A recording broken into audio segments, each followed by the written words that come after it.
Здравейте на всички, казвам се Красимир и днес ще продължа това, което започнах през миналата седмица. А именно да изчистя района около чешмата.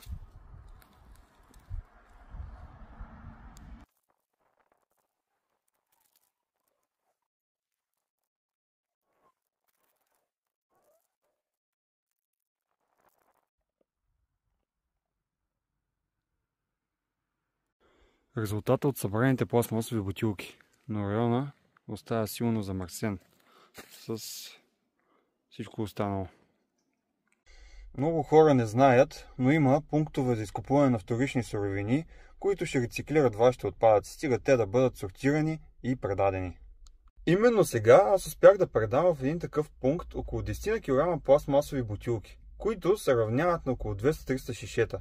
Да, може би звучи малко, но тези стотици бутилки няма да попаднат в природата, а ще получат втори живот.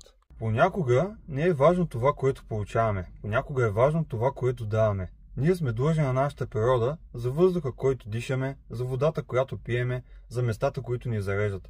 Затова днес реших да направя дарение към Гората БГ, организация от доброволци, която се занимава с засаждане на дръвчета в цяла България.